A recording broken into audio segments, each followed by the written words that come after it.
Registration अब तक नहीं हो पाया। क्या वे बाबा बर्फानी के दर्शन कर पाएंगे या नहीं?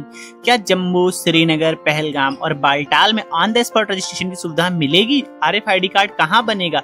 रोजाना कितने यात्रियों को मौका मिलेगा? और अगर आप बिना रजिस्ट्रेशन की यात्रा पर निकलने की सोच रहे हैं तो आपको सबसे पहले क्या करना होगा? दोस्तों, इस समय सोशल मीडिया पर कई तरह की बातें चल रही, लेकिन सच्चाई क्या है? आज के इस वीडियो में हम विस्तार से जानेंगे कि जिन श्रद्धालुओं का रजिस्ट्रेशन नहीं हुआ है उनके लिए क्या व्यवस्था हो सकती है, on the spot registration centre कहां पर होंगे, RFID कार्ड कहां बनेगा और यात्रा से जुड़ी सबसे जरूरी जानकारी क्या है। इसीलिए वीडियो को अंत तक जरूर देखिए, क्योंकि आज की यह जानकारी आपकी अमरनाथ यात्रा को आसान भी बना सकती है और किसी बड़ी परेशानी से भी बचा सकती है। बाबा बर्फानी की यात्रा इस साल 2026 में 3 जुलाई से शुरू हो रही है और रक्षाबंधन तक चलेगी। ये चीजें आपको पहले से पता है और इसके लिए ही सभी भक्तों को अपना मेडिकल और रजिस्ट्रेशन भी कराना पड़ता है। बिना मेडिकल रजिस्ट्रेशन कराए कोई भी भक्त बाबा बर्फानी की यात्रा पे नहीं जा सकता है और इनके ऑनलाइन रजिस्ट्रेशन, ऑफलाइन रजिस्ट्रेशन पूरी तरीके से फुल हो चुके हैं या फिर डेट जो मिली हो बिल्कुल लास्ट की बची हो, तब तक तो यात्रा भी कई बार बंद हो जाती। ऐसे में बहुत से वो भक्त हैं जिनको शुरुआत में जानकारी ही नहीं हो पाई कि यात्रा के रजिस्ट्रेशन और मेडिकल भी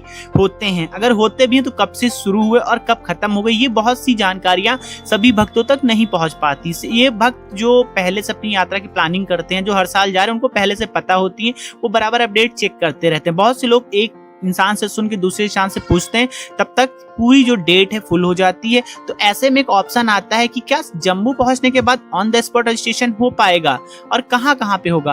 तो आपका ऑन द स्पॉट रजिस्ट्रेशन कई जगह पे होता है, जिसकी जानकारी मैं इस वीडियो में दे रहा हूं। तो सबसे पहले तो मैं आपको बता दूं, जो लोग जम्मू पहुंचने के बाद अपनी यात्रा का रजिस्ट्रेशन कराना चाहते हैं ऑन द स्पॉट, उनके लिए क्या ऑप्शन होने वाले हैं। तो जैसे ही आप लोग जम्मू पहुंचते, और अधिकतम लोग जम्मू बाई ट्रेन ही पहुंचते हैं, आप रेलवे स्टेशन से उतरेंगे और रेलवे स्टेशन से बाहर आएंगे, वैसे आपको दाहिने हाथ पे मुड़ जाना है। यहाँ पे बना हुआ है माता वैष्णो देवी ट्रस्ट का सरस्वती धाम, वैष्णवी धाम, ये 2 बिल्डिंग बनी हुई जहाँ पे यात्रियों का ऑन द स्पॉट रजिस्ट्रेशन होता है। इसके लिए आपको सबसे पहले दिन टोकन मिलता है और इस बार अगर 3 तारीख से यात्रा शुरू है तो 29 तारीख से टोकन बंटने शुरू हो जाएंगे। तो 3 तारीख वाले जो पहले जत्थे में जाना चाहते हो, कोशिश करें कि जम्मू 29 तारीख तक पहुंच जाएं, क्योंकि जम्मू में जब आप यात्रा का रजिस्ट्रेशन ऑन द स्पॉट कराएंगे तो यहाँ पे 2 से 3 दिन का समय लग जाता है, क्योंकि भीड़ बहुत ज्यादा होती है।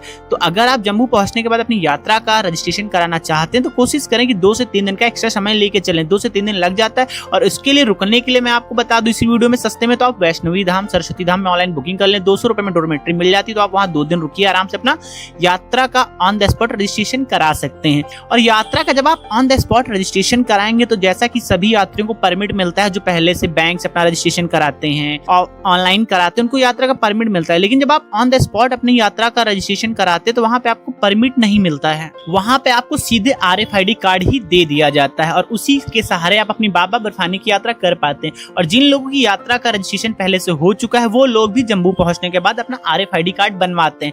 RFID कार्ड भी जम्मू में बन जाता है, लेकिन जो लोगों को सिर्फ RFID कार्ड बनवाना है भाई, वो जम्मू रेलवे स्टेशन से बाईं तरफ जाएंगे, यहाँ पे काउंटर बनता है, वहां पे अपना RFID कार्ड बनवा ले जबरदस्ती। जहाँ पे रजिस्ट्रेशन हो रहा है उस भीड़ में आपको बिल्कुल भी नहीं फंसना है। और जो ऑन द स्पॉट करेंगे उनको सीधे रजिस्ट्रेशन ही मिल जाए, इसलिए परेशान होने की जरूरत नहीं। उनको परमिट नहीं मिला, RFID कार्ड ही क्यों दिया। जितने भी भक्त इस यात्रा पे जाते हैं सबका RFID कार्ड से ही वहां पे एंट्री होती, चाहे वो बालटाल से जाए चाहे आप पहलगाम से। आपको ये पहले से प्लान कर लेना, आपको बालटाल से जाना है या फिर पहलगाम से जाना है। ये तो बात हो गई जो लोग जम्मू पहुंच के अपनी ऑन द स्पॉट रजिस्ट्रेशन कराते हैं। इसके अलावा RFID कार्ड आपका जो बनता है वो भगवती नगर बेस कैंप में भी बन जाएगा और महाजन सभा है वहां पे भी बन जाएगा और गीता भवन में भी RFID कार्ड बनेगा। लेकिन आप कोशिश करें कि ऑन द स्पॉट रजिस्ट्रेशन आप जम्मू में ही करवा लें, इधर उधर आप भागने परेशान हो जाएंगे। और RFID कार्ड अगर आपका सिर्फ बनवाना है, कहीं नहीं बनता है, तो आप चले जाइए भगवती नगर बेस कैंप, वहां पे भी बन जाएगा। और भगवती नगर बेस कैंप ही वो पड़ाव है जहां से जत्थे में आपकी यात्रा होती है। अगर आप अकेले गए ऑन द स्पॉट रजिस्ट्रेशन कराते हैं तो उसके बाद आपको भगवती नगर बेस कैंप ही जाना पड़ेगा और यहीं से आप बाई बस अपनी आगे की यात्रा कंटिन्यू कर पाएंगे। इसके अलावा जम्मू में इस बार एक तावी रिवर फ्रंट पे भी ऑन द स्पॉट रजिस्ट्रेशन होंगे। उसका कारण है कि जब यहाँ माता वैष्णो देवी ट्रस्ट की तरफ से जो यहाँ पे बनी हुई बिल्डिंगे हैं, वैष्णवी धाम वगैरह, यहाँ पे बहुत ज्यादा ट्रैफिक जाम की समस्या हो जाती है, इसलिए यहाँ पे रजिस्ट्रेशन में बहुत ज्यादा भीड़ होती है। इसीलिए गवर्नमेंट गवर्नमेंट ने इस बार एक नया काउंटर खोला है तावी रिवर फ्रंट। यहाँ पे ऑन द स्पॉट रजिस्ट्रेशन भी होंगे, RFID कार्ड भी बनेगा, हो सकता है टैक्सी बस वगैरह की सुविधा भी उपलब्ध कराई जाए। और ऐसा भी हो सकता है कि तावी रिवर फ्रंट पे अगर बहुत ज्यादा जगह मिल जाती है, आराम से वहाँ पे सब कुछ चलता है, तो वैष्णो धाम जो बने हुए हैं इन यहाँ पे रजिस्ट्रेशन वगैरह की जो भीड़ है वो कम कर दी जाए। फिर हो सकता है यहाँ पे कैंसिल करके सिर्फ वहाँ पे ही ऑन द स्पॉट रजिस्ट्रेशन की सुविधा उपलब्ध कराई जाए। लेकिन ये आने वाले दिनों में अपडेट मिलेगा। अभी जो नया अपडेट है वो है कि रावी रिवर फ्रंट पे ऑन द स्पॉट रजिस्ट्रेशन कराए जाएंगे। तो ये हो गया जम्मू पहुंचने के बाद आपको कहाँ पे ऑन द स्पॉट रजिस्ट्रेशन कराना है। बात करते हैं कोटे की। कई लोग पूछते हैं कि अगर हम यात्रा में जा रहे हैं, मान लीजिए हमारे पहुंचते पहुंचते कोटा खत्म हो गया, तो दूसरे को क्या दूसरी डेट मिलेगी? तो ऐसा बिल्कुल भी नहीं है। ऑन द स्पॉट का जो कोटा होता है भाई वो बहुत ज्यादा होता है, क्योंकि जम्मू में एकदम से भीड़ पहुंचती है और गवर्नमेंट चाहता है कि जम्मू से भीड़ खाली हो। इसीलिए जितने भी लोग पहले दिन लाइन में लगते हैं भाई ना, उनको तुरंत ही ऑन द स्पॉट रजिस्ट्रेशन मिल जाता है। और यही चीज पहलगाम और बालटाल में भी लागू होती है। पहलगाम पहुंचने के बाद अगर मान लीजिए 700, 800, 1000 लोग भी लाइन में लग जाते हैं ना, तो सबका ऑन द स्पॉट उस डेट का रजिस्ट्रेशन कर दिया जाता है, फिर एक दिन बाद का कर दिया जाता है। इसीलिए आपको परेशान होने की जरूरत नहीं है कि कोटा खत्म हो जाएगा। जितने भी भक्त पहुंच जाते हैं पहलगाम बालटाल, उन सभी को बाबा अमरनाथ के दर्शन करने का सौभाग्य जरूर मिलता है, क्योंकि वहां से किसी को वापस नहीं किया जाता है कि कोटा खत्म हो गया है। इसीलिए आपको इन चीजों से डरने की बिल्कुल भी जरूरत नहीं। लोग अफवाह उड़ा देते हैं कि 50 कोटा होगा, 100 का कोटा होगा, ऐसा बिल्कुल भी नहीं है। अगर आप 3 तारीख में जाना चाहते हैं, आप 2 तारीख को रजिस्ट्रेशन कराने पहुंचे हैं और दिन भर लाइन में लगते लगते आपका नंबर आ गया, तो आपको 3 तारीख की डेट मिल जाएगी। आप बहुत आराम से अपनी बाबा बर्फानी की यात्रा 3 तारीख में कर सकते हैं, इसलिए परेशान होने की बिल्कुल भी जरूरत नहीं हुई। तो ये तो बात हो गई जम्मू में। अब बात करते हैं कि अगर आप श्रीनगर में कराना चाहते हैं तो कहाँ पे कराएंगे। तो श्रीनगर में इकलौती जगह है पंथा चौक। पंथा चौक पे आपका मेडिकल होता है, रजिस्ट्रेशन होता है, RFID कार्ड भी बनता है। लगे हाथ में आपको बता दूं, अगर आप अपना मेडिकल यहाँ से करा के ले जाएंगे तो फिर आपको और आसानी होगी। आपको पे मेडिकल की लाइन नहीं लगना पड़ेगा, सीधे आप अपना RFID कार्ड बनवा सकते हैं, मतलब अपना रजिस्ट्रेशन करा सकते हैं ऑन द स्पॉट जो आपको कराना है। इसके बाद बात आती है बालटाल। तो बालटाल बेस कैंप में भी ऑन द स्पॉट रजिस्ट्रेशन होता है, लेकिन यहाँ पे भीड़ बहुत ज्यादा होती है, लंबी लाइनें लगती हैं, पूरा 1 दिन लग जाता है और हो सकता है 2 दिन का समय भी लग जाए जब आप ऑन द स्पॉट अपना रजिस्ट्रेशन कराना चाहते हैं बालटाल पहुंचने के बाद। अब बात करते हैं उन भक्तों के लिए जो पहलगाम से पहुंचकर पहलगाम में अपना ऑन द स्पॉट रजिस्ट्रेशन कराना चाहते हैं। तो पहलगाम पहुंचने के बाद नुनवान बेस कैंप में आपका RFID कार्ड बनता है, लेकिन नुनवान बेस कैंप से आप मेन मार्केट में पहुंचते हैं पहलगाम, तो यहाँ पे बना हुआ है बोट क्लब।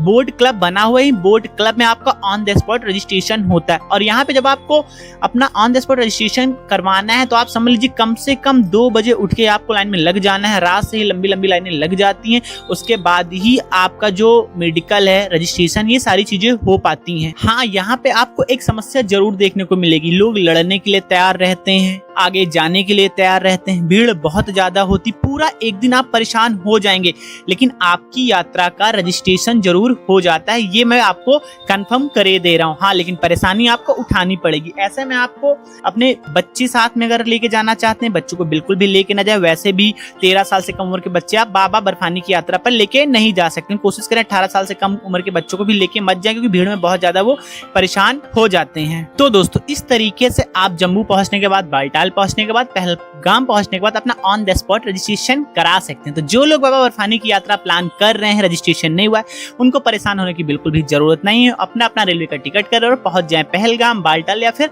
जम्मू। सबसे आसान रहेगा जम्मू में, लेकिन 3 दिन आपको परेशान होना पड़ेगा। बालटाल में 1 से 2 दिन लगेगा। पहलगाम में मैंने लास्ट ईयर कराया था तो 1 दिन में ही यात्रा का रजिस्ट्रेशन हो गया था। हाँ, भीड़ बहुत ज्यादा होती है, लेकिन भीड़ जो है ना, वहाँ की जो गवर्नमेंट वो चाहती है जितनी भी भीड़ हो भाई तुरंत पहलगाम से निकल जाए, क्योंकि दूसरे दिन दूसरा जत्था पहुंचना होता है। इसीलिए अधिकतम लोगों का रजिस्ट्रेशन कर दिया जाता है, कहीं भी कोई कोटे वाली बात नहीं फंसती है। तो ये आज का अपडेट था। हाँ, अगर आपका कोई सवाल है, आप बाबा बर्फानी की यात्रा पे पहली बार जा रहे हैं, कुछ भी पूछना चाहते हैं तो कमेंट करिएगा, उसका उत्तर आपको तुरंत ही दिया जाएगा। अगर आप अमरनाथ यात्रा से जुड़ा हो कोई भी कमेंट करते हैं तो, और ज्यादा से ज्यादा ये वीडियो लोगों में शेयर करिएगा ताकि लोगों तक ये जानकारी पहुंच पाए। मैं कोई भी अफवाह फैलने वाली जानकारी वाला वीडियो नहीं बनाता हूँ, जबरदस्ती वीडियो ही बनाना मेरा काम नहीं है। हर हर महादेव कमेंट में आप भी लिख दीजिएगा। जय बाबा बर्फानी, भूखे वन्य प्यासे को पानी।